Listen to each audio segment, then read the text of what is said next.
and welcome to another episode of the Call to Adventure podcast with me, George Beasley. So today we'll be chatting with Alex Staniforth. Alex is a record-breaking young adventurer, motivational keynote speaker, ultra-endurance enthusiast, author, and mental health activist. Alex knows a thing or two about overcoming adversity, having experienced the two biggest consecutive disasters in Mount Everest history, including the 2015 Nepal earthquake, which trapped him on the mountain for 2 days. In July 2017, he became the fastest person to climb all 100 UK county tops and won the Pride of Britain Fundraiser of the Year. In 2020, he ran the National Three Peaks Challenge, covering 452 miles in just 9 days and 12 hours. Having suffered with mental health challenges since he was a teenager, he co-founded Mind Over Mountains, a mental health charity to help others restore mental well-being naturally through outdoor experiences. So looking forward to this one. Alex, really pumped to have you on. Let's kick off with some quick fire questions. So we've got a few of these, just light-hearted quick fire. So first one, what is Alex Staniforth's favourite cheese? Oh God, I try to avoid cheese nowadays. I don't have a lot of dairy, but it would have to be Emmental from Switzerland. But lots of different types. Yeah, that's a very hard one to choose from. So do you what was behind the avoiding, or what is behind the avoiding dairy? Is it just kind of health reasons, ethical stuff? I'm a pescatarian. I've been pescatarian for about 4 years now, and generally just try to reduce dairy. I find it really affects my skin. So mostly health reasons, but generally I try to avoid as many animal products as I can, but really enjoy fish and have the occasional cheese. Sometimes it's hard to avoid these things. So I think I actually saw a picture of you on Instagram today enjoying a fish and chips. So and that looked very good. Was that today? that was actually last night. So it was Bank Holiday Monday, and it was a gorgeous, unusually hot Bank Holiday Monday. So I cycled on an easy ride down to the nearest kind of beach in Arnside, which is about a 30-mile round trip for me. And yeah, I had fish and chips on the beach. So fish and chips is probably my guilty pleasure. And yeah, I would probably struggle to give up that, but it's definitely been a staple on my challenges as well. That was the most incredible segue that I could have ever imagined. The next question was, what's your guilty pleasure? But now we know it's fish and chips. And It's actually, well, let me, sorry to interrupt. I think my real probably guiltiest pleasure, because there's nothing wrong with fish and chips, is probably cake. I mean, I just have a massive sweet tooth. Um, I I don't drink, so for me, my alcohol is probably coffee and cake. And yeah, just can't get enough. But it kind of combines pretty well with adventure as well. what cake do you normally go for? Are you a Victoria Sponge man or Black Forest Gatto? What are we talking? Cake cake for me has got to be indulgent. I mean, Victoria Sponge is just too plain and simple. I don't see the point of putting fruit in cake, but I think one of my favourites is probably carrot cake, or um, it's got to be something very, very indulgent. So maybe something like I don't know, like a kind of hot chocolate fudge cake with cream, or anything with chocolate or toffee or anything like that. In really, it's gotta be a big portion, and dry cake should be illegal. Dry cake is a crime. So I'm anything that's indulgent, and you get a big portion, not some dried out piece in a kind of a chain coffee shop, and that'll do me fine. Yeah, I'm on board there. Uh, what is your superpower, Alex? Oh God, sounds very vain to answer this one, but I think overcoming adversity. Always finding a way to overcome challenges is what I do best. Yeah, it's a tricky one to answer, but Becca, our normal co-host, in lieu of her being today, I wanted to put a question out. So, yeah, we've done superpower. Who's your hero slash role model? I have a few in various areas of my life, so I couldn't really choose one. Uh, But I think one I'll mention is one of my good friends, Jeff Smith, who he climbed Everest a couple of years ago, and he was the inspiration behind a lot of my charity work. He really got me thinking creatively, and on my recent challenge and my 3 peaks, he really did help me break down the barriers to really believe in myself. So I think I'd say Jeff, but if you're thinking of a public figure, Mark Beaumont, the cyclist, his achievements are just mind blowing and constantly encourage me to push that bar even higher. And he's just such a down to earth guy as well. It's pretty phenomenal when you see how quickly he's cycling and how many miles he's putting on the clock. Like to go around the world in, I can't even remember how many days it was, but it was absolutely astronomical. Just incredible. Yeah, 78 days I think it was, and that inspired me to take on well, it was meant to be a 24-hour bike ride from home to uh, Edinburgh in Scotland, which would have been about 310 miles. I didn't quite do it in 24 hours, but when Mark was doing that mileage every day, I mean, what excuse did I have? So definitely agree with that.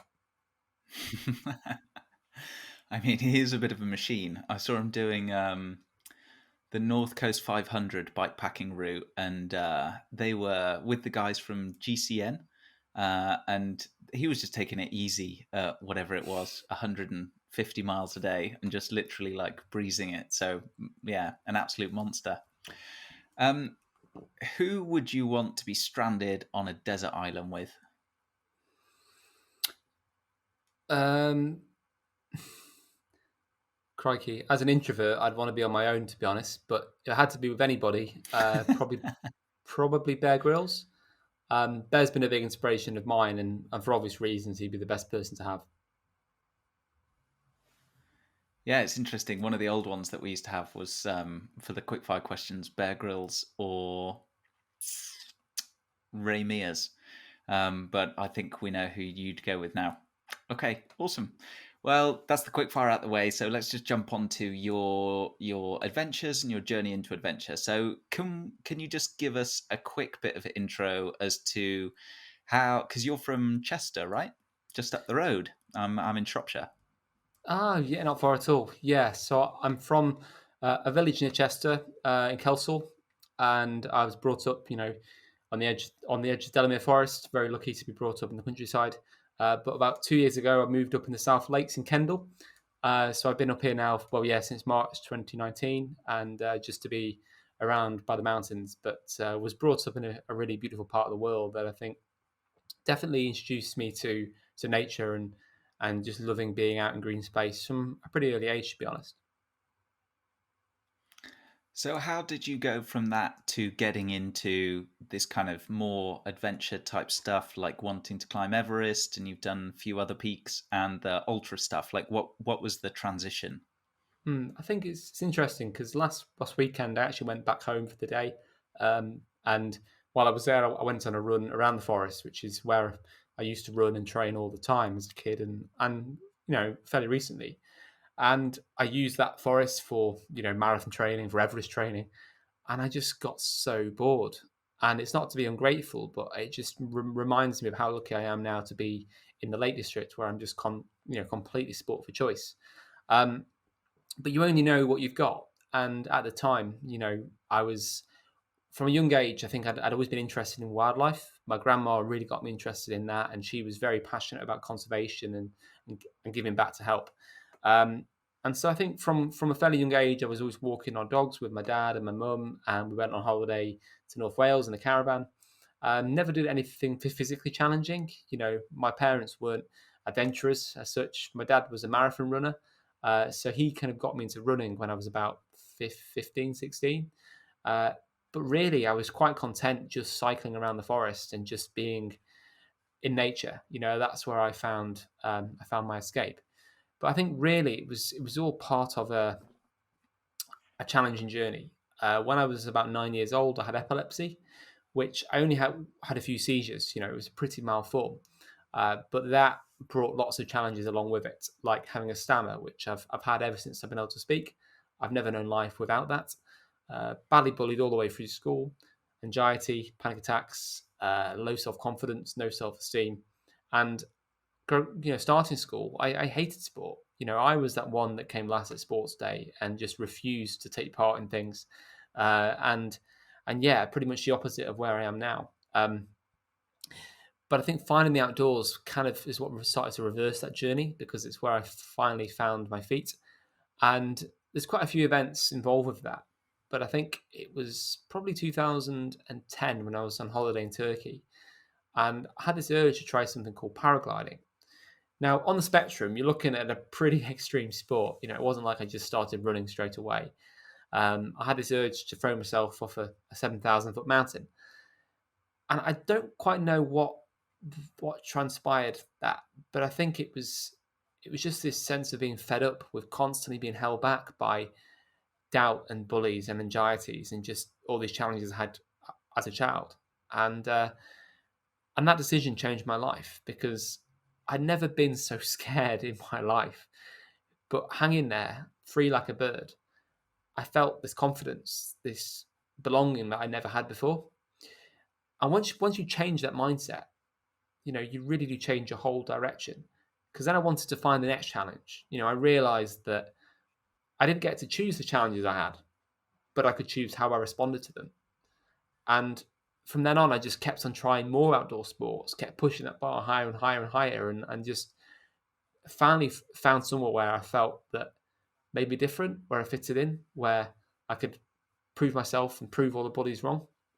So that obviously became a pretty long journey with lots of factors, but I think it was that childhood adversity and finding a way to fight back through the outdoors that ultimately has brought me to where I am today. It's been about overcoming personal challenges through outdoor challenges, and now I'm very lucky to use that journey to help people overcome their challenges as well.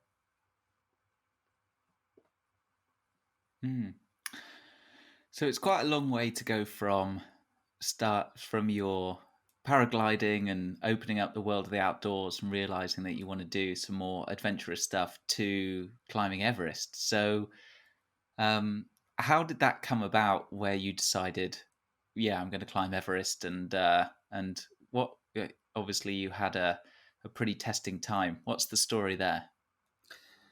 Yeah, it's kind of a long story, as you'd expect with these things. But along with that journey, I was then invited hill walking in the lakes with my friend Tom and his family, and something I'd never really done before. I mean, I'd been to Ben Nevis with my dad, and that had a real lasting impression on me. Had this fascination with mountains and just this kind of excitement, this childhood excitement of climbing to the top, to the summit of a hill. And ironically, on Ben Nevis, we never actually reached the top of that one either, because of the snow conditions. But on that walk in the Lake District, I remember at some point that day asking the question, "Where is Mount Everest?"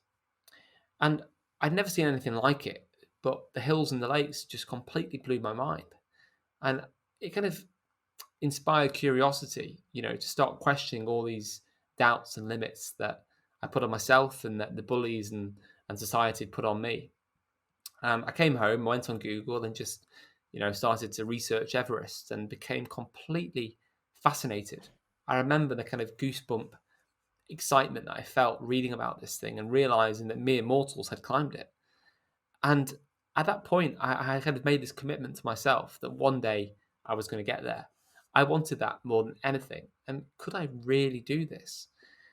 And I guess the answer was I could, but I would never have imagined that 4 years later I've actually been at Everest Base Camp, about to make my first attempt. From actually having that goal, I then wanted to start putting the steps in place. I started contacting with climbers, learning how they got there and how I could follow in their footsteps.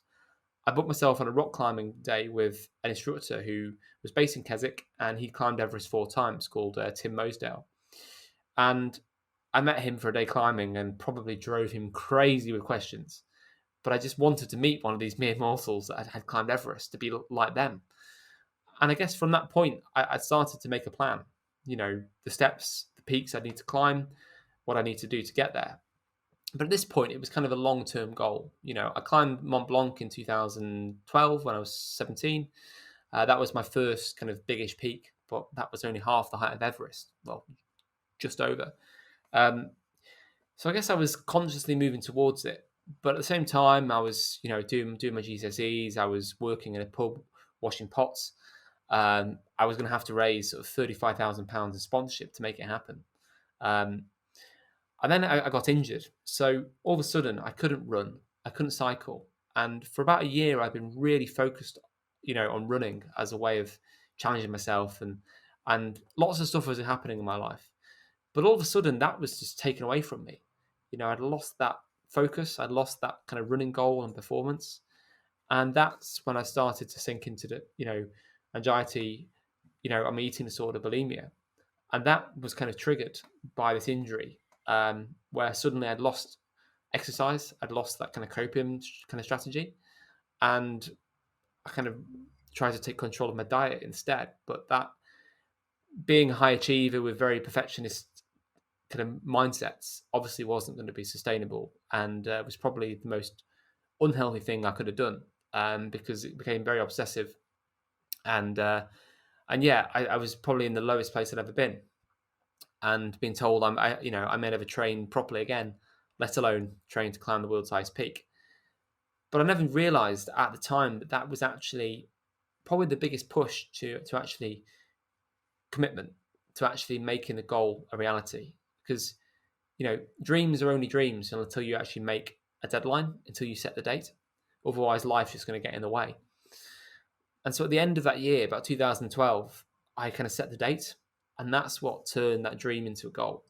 Because I realized that if I could climb Everest in 2014, I'd be the second youngest Brit. And that would give me a massive advantage in fundraising. I had 18 months to climb a 7,000 meter peak, to jump those next big hoops.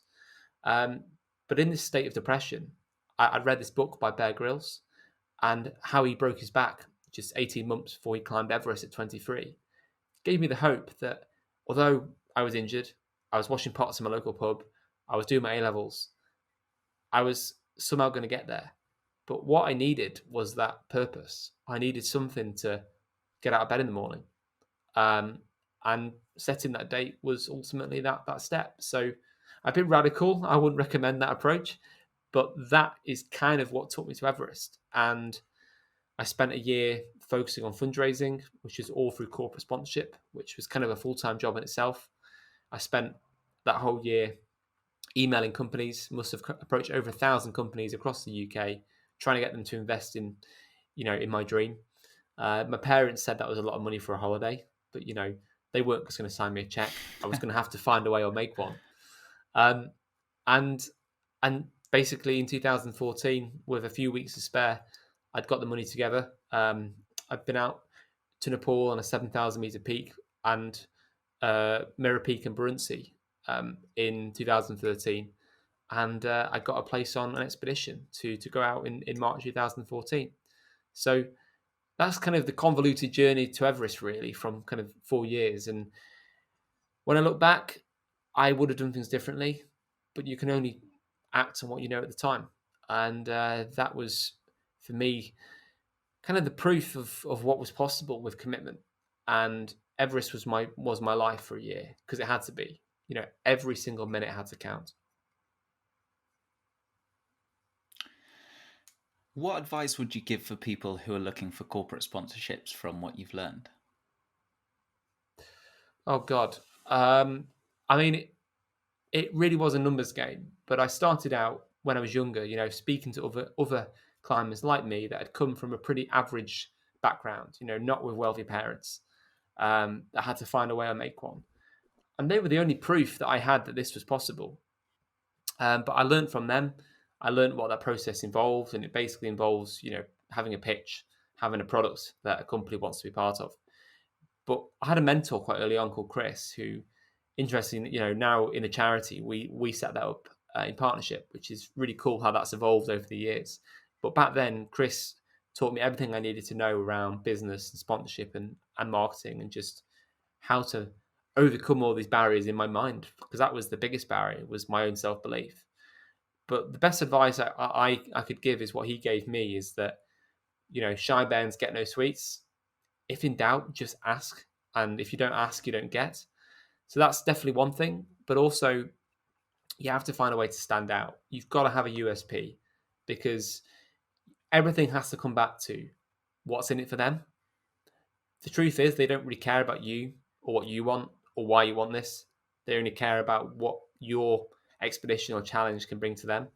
And that was one thing I learned from um, the other climbers, is you've really got to be as professional as you can in your approach. And every single day, I ask myself, will this get me to Everest? The process was simply a case of every single thing I did. If it wasn't going to get me to Everest, it didn't happen, because I needed every minute. Every minute had to count. Every contact, every email could be a sponsor. So unless you're willing to give that level of commitment, then the chances are going to be against you, really. And how much roughly does it cost to climb Everest? I mean, this was 6-7 years ago, so things have probably changed. That was before Brexit. At the time, to get on Tim's expedition, and just to say, Tim had a very good ship. He had a fully supported, professionally organised expedition with fantastic Sherpa support. It wasn't cutting corners, because we've heard on the news around all these cheap expeditions that take people up with no experience. I wanted to be on Tim's team because I felt that he would give me the best chance. He was charging about $45,000 at the time, but then you have to factor in kit. I was sponsored by Marmot, so I got the best high altitude gear at a much cheaper rate. But realistically, you're looking at sort of £5,000 to £6,000 just for the kit. Then there's the training. If you're not already a seasoned mountaineer, then you've got to get some big peaks under your belt first. So Bruntsea, you're looking at sort of £7,000, and then all the training, insurance, flights. You're probably looking in the region of kind of maybe $70,000 minimum. So yeah, it's not cheap, but there's cheaper ways of doing it. But then you have to really question the ethics and the safety of the team that you get on the mountain with. And Tim's ethos was always around not making yourself a liability to others, being self-competent, which is what I wanted to be part of. And I think, we've all read a lot about many climbers on Everest who are not. So I think that's definitely the right approach to take. So what was it actually like then? You get to Everest, you fly into Kathmandu, and then, I don't know, do you fly up to Lukla, and then what happened from there? Yeah, well, you spend a few days in the hustle bustle and the chaos of Kathmandu, which is always great fun. Then you fly out to Lukla, which is a tiny airstrip in the mountains. It's famously known as one of the world's most dangerous airports. It's always quite interesting flying into there. Once you get into there, you've got about a 3-week trek for us to base camp. We go a bit slower than other teams because we want to have more acclimatization time, climbing a few high passes on the way, and just taking our time. You don't want to arrive knackered at base camp because you've got a big peak to climb.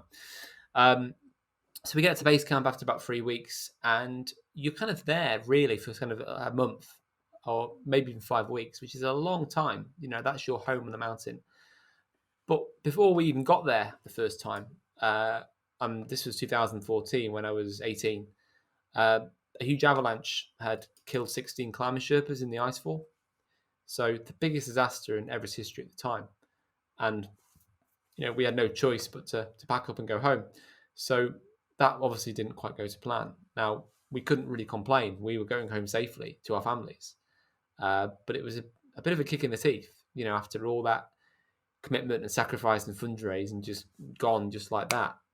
So I think I was naive enough and young enough to assume that, the harder I worked, the luckier I'd get. This is something I hadn't trained for. But the harsh reality of mountaineering and life, and also COVID, is that it doesn't give a damn how hard you've worked.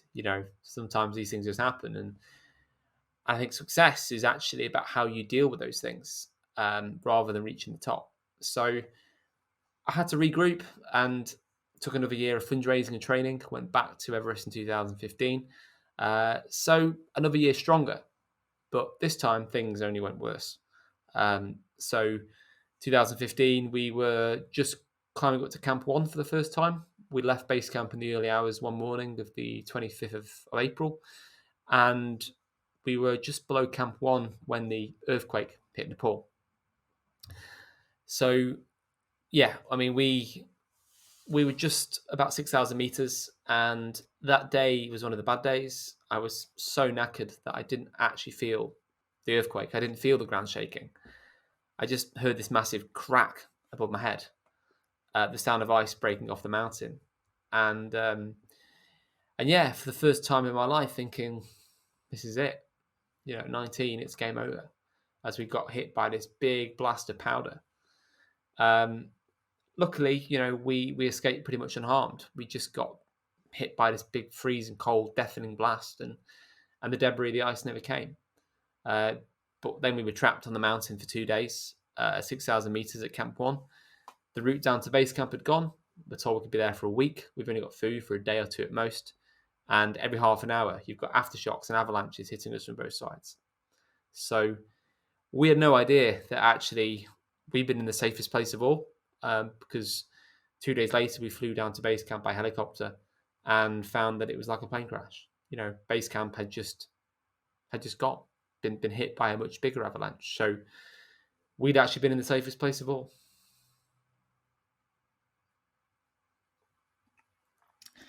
God, that must have been horrifying, just like on the mountain with all the chaos going on. So that was attempt 2. Have you got your eyes set on doing it again, or have you just kind of parked it now? Are you thinking third time lucky, or have you got your eyes set on something else? I get asked this a lot, and there's no fear of going back. I mean, I was incredibly lucky to be where I was. I mean, we lost 3 of our team at base camp. Had we not left base camp, I wouldn't be speaking to you now, most likely. But we can't let these things grow on us. It's taught me an awful lot at a young age about how unpredictable and how volatile life is, and why it's so important to live with purpose. But the drive that I had to climb Everest has kind of faded, and not from that, because I had fully intended to go back the following year, but I went off to try and climb the 6th highest peak in the world, Cho Oyu in Tibet, which was an amazing mountain, amazing expedition with great people, and once again didn't summit. Got to about 7,200 meters, and then the altitude got me. But on that trip, I had a bit of a kind of a turning point when I had this moment looking at Everest in the distance and just thinking, what's the point? What's this all about? Am I really making my biggest difference? And just this feeling of closure, that I had nothing left to prove. The trauma that we experienced, of seeing base camp just like a plane crash, and the death and destruction, hasn't put me off, because it just shows you how unpredictable life is. But it's more a case of I just don't want it enough, and I'm not willing to sacrifice it enough. And it opened up so many other opportunities, that inspired me to do challenges close to home. And since then, since finding that I've been able to find those challenges and make a bigger difference in the UK, I've not needed to, and I've not really had the time to. And I'm too young to say never, but it's just not yet, and it may be one day. But I think I'd like to see the ethics change on Everest. We've heard a lot about this in recent years, and Everest doesn't have the same calling or the same magic that it used to have. And I would love to see that come back before I went back, really. So depends if my mum's listening as well. So I have to be careful what I say. I think you and I both. Yeah. It certainly has a reputation for a reason. It's really, really interesting, actually. I've actually just got it here. I spoke to this guy, Jim Davidson, on another episode of our podcast. Oh yeah, you know Jim? I think Jim's he must have also been there at the same Jim's time when the earthquake was, I think. Yeah, Jim's a great friend. We were both up up at Camp One, and I didn't chat to him much during the trip. But yeah, Jim's a really inspiring guy. I think we were there both years on the trot actually. But yeah, a lot of time for Jim. Yeah, yeah, he's a great guy, really interesting. Speaks a lot about resilience, which we'll get onto. Very cool. Well, yeah, interesting how you feel like the pull is not there anymore, and that it felt like it was. You had that kind of realization that what have I got to prove? Do you think that climbing mountains is always an ego thing? And like, yeah, I'll leave it at that. It certainly can be. I think for me, for a while, the draw was a sense of having something to prove, but to myself as well as to others. I'd been brought up and grown up feeling worthless, feeling never good enough. I think we all deal with that at times. And so Everest for me was the ultimate. Nothing could get higher than that. Um, but I think what I learnt on 2016 on Choa was actually that was a real kind of endless, unattainable process because it's the same with wealth, with getting nice cars and nice houses and all the things that we want as this measure of success is you always want more. And when you climb Everest, a lot of the people that I know have done it have gone on. They've had this massive gap in their lives because they can't find anything to fill that gap. They need something else, something bigger and bigger, and that's why adventurers and challengers are always looking to do something more, something harder. And I'm still doing that. But if you don't enjoy the journey, then it becomes a pretty pointless thing for me, because you you're never satisfied, even if you reach the top. I've seen guys come back and they're just completely lost. And I think that's why, if it is about trying to prove something, then it's not sustainable, and you're never going to actually feel like you're going to get there. You just never really reach the top. Um, and I realised that at a young age, which I'm really quite grateful for. I think there is a lot of ego on Everest. I think in mountains in general, generally people that are there that are willing to sacrifice so much and risk so much generally have something going on that they're dealing with. They have their demons, which we all have. But I think Everest attracts certain characters, myself being one of those that generally has dealt with something major or is struggling with things. Not all the time, um, but there's a lot of egos that come through in those environments, and I think you have to also watch out for ego because it can be very dangerous. Being able to control that and to be there for the right reasons.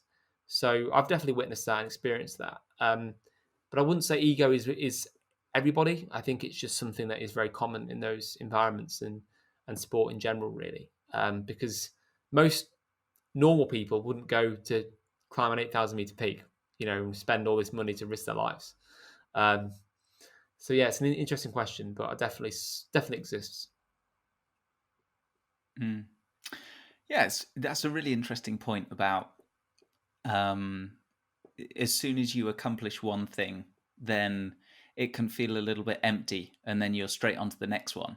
And you see it a lot with professional sports men and women, like whether it's Serena Williams winning Wimbledon again, and then as soon as that finishes, then what do you do? And I think it's quite common. There was also Tyson Fury, the heavyweight champ. He, I think, struggles with it as well. And then when you have something to work for, then everything's kind of fine because you find your purpose. But then you do that, and then what happens?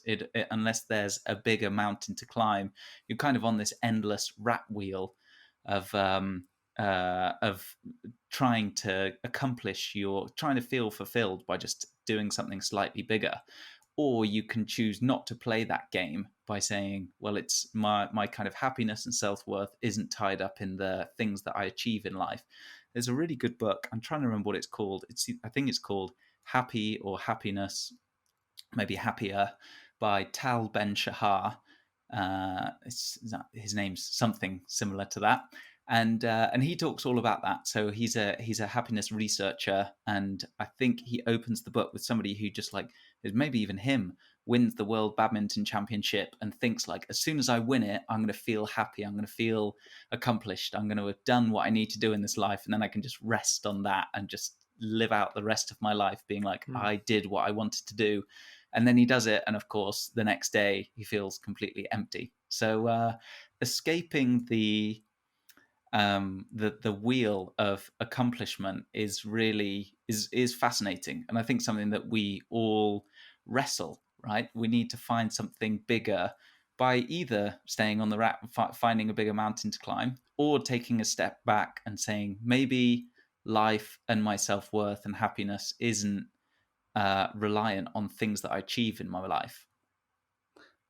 Definitely agree, and I think what you just described around that badminton and get that sense of contentment, I think is unrealistic, and it's a bit of a sharp shock for people, especially in business and wealth, when people suddenly get the job they dream of, and then there's like, what's next? Um, you've got to enjoy the journey, and for me, it's about having a bigger why, having a bigger mountain behind it, something that we can't reach, and that's when I realized that Everest was just a step on that journey. I mean, don't get me wrong, I'd love to go back. I'd love to summit, and that magic still gets me somewhere. There's still something in there, um, but it's not everything because, as I found, there's so many much more rewarding opportunities without Everest. And after the expedition, I mean, I really sank back into depression and my eating disorder again. I was in an even lower place because I didn't think there was life without the mountain. But fortunately, I was able to find that there very much was.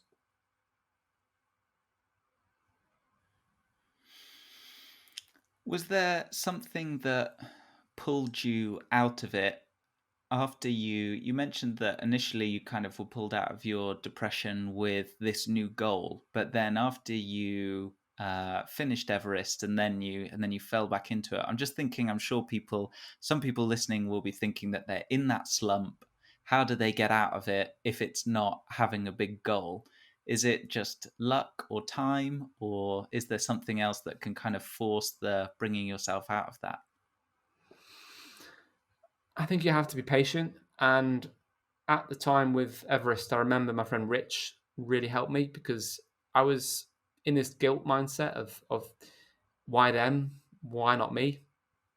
And this is in regards to the guys in our team who sadly died. And I was just didn't really know where I wanted to be or where I was. I didn't want to be in Everest. I just felt lost. And I think in that time it was Rich giving me a bit of tough love, basically saying those guys wouldn't care if it was you. You've got to grow from this. You've just got to grow from it. And I was like, how on earth do I do that?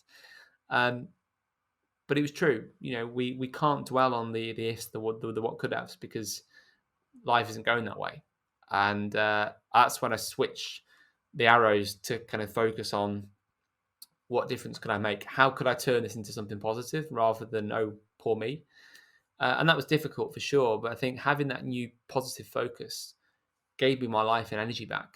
And it wasn't easy. I'm lucky I had my family around me to support me through that. And originally, what I did at the end of 2015 was I went back in the lakes. I worked for a hostel for 2 or 3 months, and that change of scenery, being in my happy place in the Lake District, surrounded by the mountains, was very much a big part of that process. Just that kind of healing, being surrounded by nature. And writing my first book, Icefall, was really, really therapeutic because I think just putting things down on paper helped me to process the kind of trauma of it all. So I think really it was just about focusing on something positive. Is That was the only way, to turn it into something positive. And I think I look back at it now, and it's a story I tell nearly every day. And I'm fine to do that now. It's got easier with time, but yeah, you just have to grow from it, really.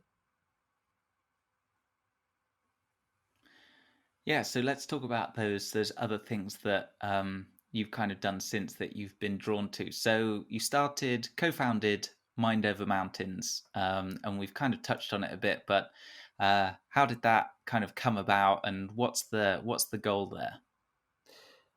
Well, I guess the charity came about that I've always done my challenges for charity and raise money. And my biggest one was Climb the UK in 2017. That was raising money for Young Minds, which is the leading mental health charity for young people. I think the reason behind that was when it came to my own struggles with depression, and and with the eating disorder, it took me longer to get an appointment for the bulimia than it did to cycle, walk, and run 5,000 miles around the UK.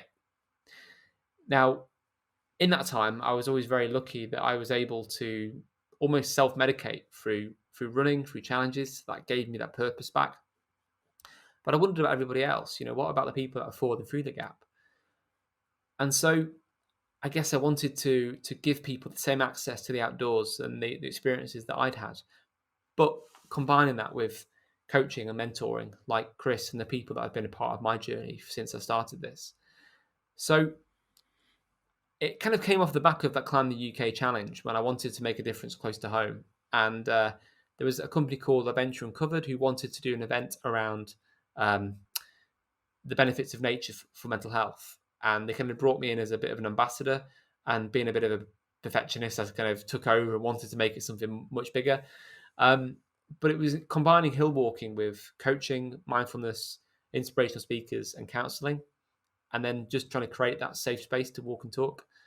So I kind of had this vision of bringing all these things together so that it was actually like really lasting, meaningful change, rather than just a nice day in the hills, which we all know helps. And we did that event, and I brought in Chris, who coached and mentored people in the same way he'd helped me.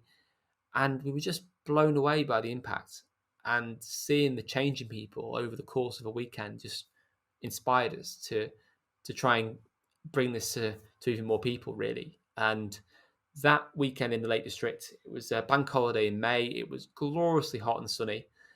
And that weekend really changed everything. And starting the charity kind of became my focus for my charity work. I work with a number of different charities through Nepal, through mental health, through the outdoors, YHA, and trying to help that kind of Nepal, the process of rebuilding after the earthquake. But I felt my impact was better focused in one place. I'd always thought that I might start a charity in 20, 30 years, not at 25. But it was the right time. There was a demand, and Mind Over Mountains became registered as a charity in August 2020, in the middle of COVID, the pandemic, but probably very timely as well. And yeah, I've been doing all my fundraising and focus on building that. So really, it's just about creating access and opportunities, because I think that being outside, exercising is the most powerful antidepressant that I've ever tried. And there's no waiting list for nature, or the natural health service, as I call it. And I really think that we could really reduce a lot of the mental health problems we're seeing if we could promote that even more widely. Yeah, I couldn't agree more. So it's obviously still early days, but what are your plans for people that are thinking like, this sounds awesome, I want to get involved? What have you got planned? Well, we are very small, and myself and Chris started it, and we now have a slightly larger team of 5, and a board of trustees who are all really passionate about what we do and the benefits, and so grateful for the support that we've had in our first year. But the plan really for me is to take it to every national park in the UK, so that we have these events running every week, to reach thousands of people each year. And I want our work and programs to be seen as an alternative therapy to just medication. So at the moment, we're running day rambles and weekend retreats around the UK, from the New Forest up to Rosebery Topping, to Wales, to the peaks, to the lakes, trying to reach the people that that really need us most, because we know that people who live near the lakes and peaks, it's easy to get there, but we know that there's some people in the cities that just don't have access to these things.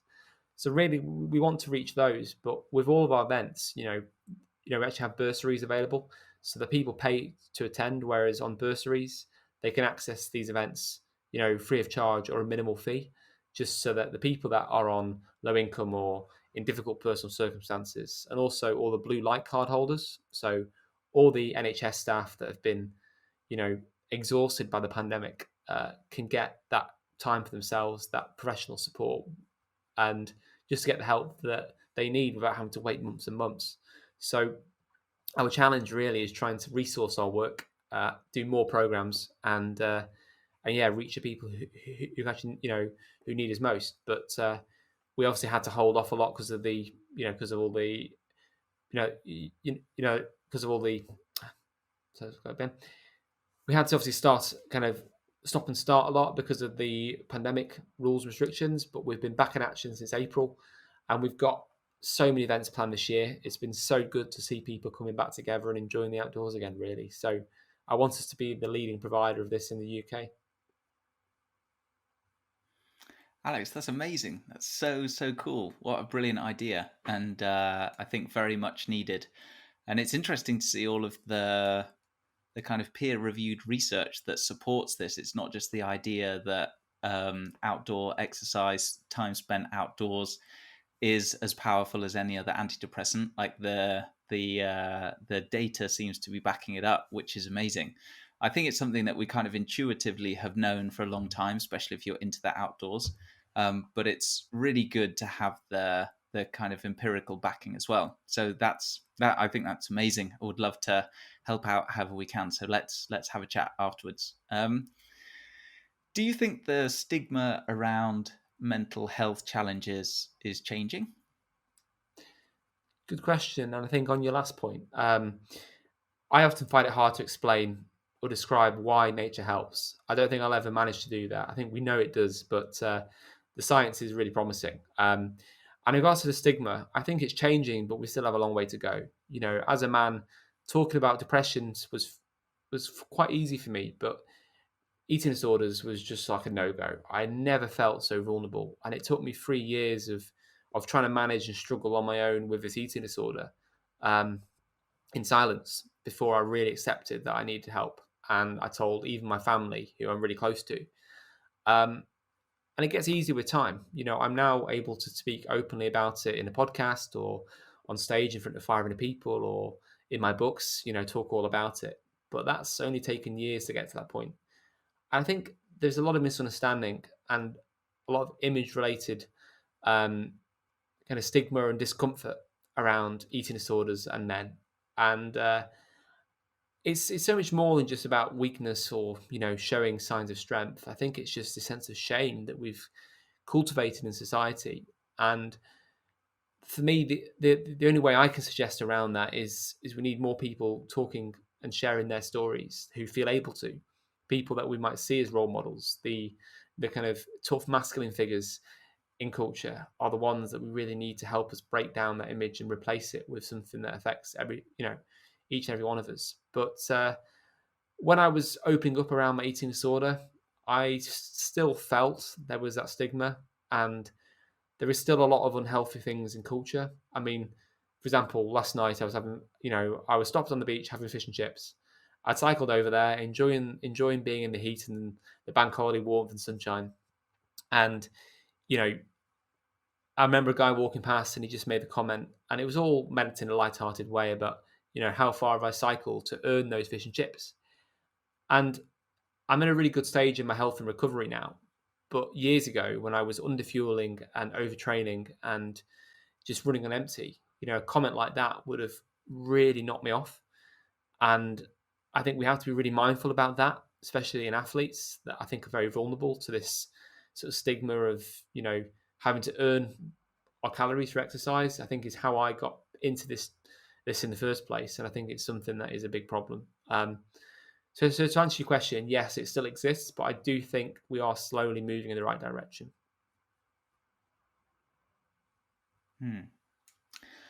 What are some misconceptions about mental health and anxiety? Sorry, say that again. Sorry. You mean What are some of the common what are they? misunderstandings or misconceptions around mental health and suffering from anxiety? What do people who haven't experienced it not really understand? One thing that I still hear, and despite being so much awareness and work trying to change it, is this sense of what have you got to feel sad about? And I've often struggled with this, and it almost makes you feel worse that people may look at me as somebody that has a really adventurous, fun lifestyle, getting to spend a lot of time in nature and traveling. And I am so lucky to do what I do. And I know many people in the same position who also really struggle with very low points and very low mood. and other mental health problems. And there is that perception of kind of cheer up. What have you got to feel sad about? That only adds to the guilt and the confusion that person might be experiencing, because a lot of these people who are very successful, well, I think mental health doesn't discriminate. There's no image; it can be completely invisible, and a lot of the people that are kind of high achievers also have their own personal struggles. They've got to where they are because of those, and they can be very driven people, very successful people, and they can function at a very high level despite any mental health problems they're facing. I could be speaking on stage to 500 people, looking very confident, very happy, and very assured, and then I could be on the train home feeling absolutely rock bottom, or literally having to peel myself out of bed from binge eating, to then go and speak to hundreds of people around motivation. And I think it's that whole sense of that you can just choose how you feel. It's really dangerous, and it doesn't help anybody. Have you tried any forms of meditation or So, mindfulness? in the charity, we use mindfulness on the walks and on the weekends, because we find it works really well when you're out in nature, because you're away from the distractions of technology and all that noise. And we tend to do that in groups just to give people the chance just to reconnect with themselves. Personally, I don't do it actively on my own, but I run or cycle nearly every day, and that's my kind of mindfulness time. I mean, they say that trail running is the ultimate mindfulness, but maybe that's why I'm always falling over. So it's finding the ways that work for you. But getting any quiet time, I think I try and get that quiet time every day, just to slow down and to smell the flowers, as my coach John would say. Yeah, I think time out definitely helps reset things and take you from an 8 maybe back down to a 3. But if anybody is thinking that they would like to try meditation, this should be a drinking game how much I promote this. But just in case anybody's listening to this episode who hasn't heard my PSA before, if you do want to give it a go, I think Headspace is a great way to start things off, and then Sam Harris's Waking Up is really good to take things from there. And it's much more than just, as Sam Harris would say, it's more than just an executive stress ball. It's not just teaching you to de-stress.